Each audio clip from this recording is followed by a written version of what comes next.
In Italy, it's all about the olive oil, so when you're here, you ought to learn about it. Right now, I'm in Latzio, where they've been making olive oil for over 2,500 years. This area right here is CERROSUGHERO, and this is Giselle. Hi. Some have called her olive oil. Well, this is an olive tree. The olives ripen towards the middle of October when we start picking them. And it's a mixture of green and black olives. It's very important to get the mix because when you get the green olives, you get that tangy flavor, that aroma, the fragrance that you can only get in extra virgin olive oil. And the black olives give them the body, okay?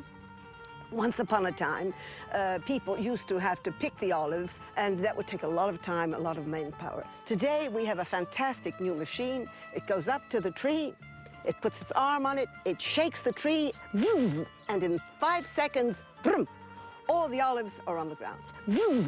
So if you follow me, I'll show you what happens when we pick the olives. Okay? This is an old-fashioned grindstone. Once upon a time, the olives were taken to the grindstone, they were ground, and out came a paste.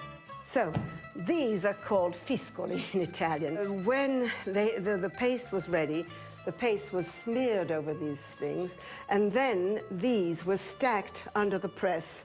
And very, very, very, very slowly, the oil was eased out. Today's olive oil is better. It's better because it's cleaner, it's been made in better conditions, it's made quicker, and it's much more tasty. And it's good for you. To begin with, it's good for your arteries. It's good for your cholesterol because it helps produce HDL, which lowers your bad cholesterol count. And it's good for your soul because it's just so good. And it feels good to rub on you and sit in the sun. Yes. When you have the new oil, the first thing everybody does is they have to taste it. So they make what is called bruschetta. It's just the most basic of all basic Italian foods, and it's very good for you, and it's delightful. And you're going to taste some afterwards if you go upstairs. If you'll be a good Let's boy. go. Yeah, I'll go. Shall we go? Yeah, Okay. I'm starving. Okay. Ooh, this is a bit more of a spread than, you know, oily, salty bread. Well, sit down, sit down. Don't say oily, salty bread until you've tasted it. So take a piece of toast. Okay.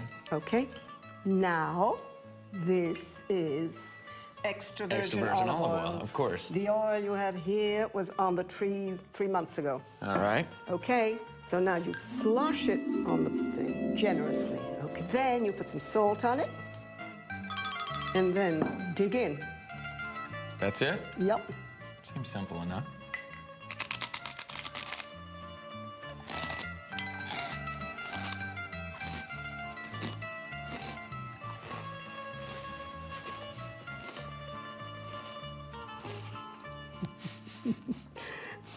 What do you say?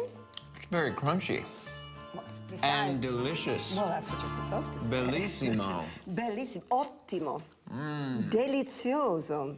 Now you're a real Italian because you can't say that you've been to Italy and that you were a real Italian until you've eaten bruschetta. Well, now that I'm an official Italian, then I'm going to wash it down with some prosciutto and vino. Excellent idea. Thank you so much for that. It was nice seeing you. It's nice to be educated and fed. It's nice to meet you.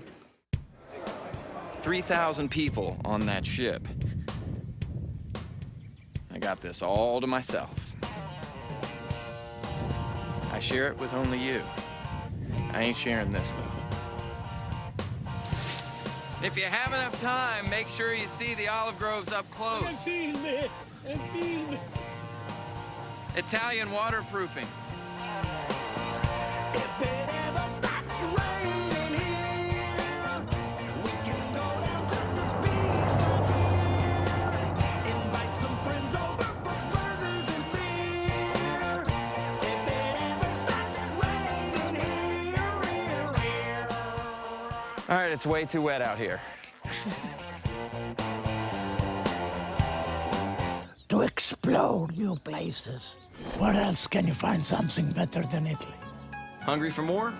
Royal Caribbean's Midnight Buffet is coming up next. Then we're off to Naples for an excursion to the forgotten city of Pompeii.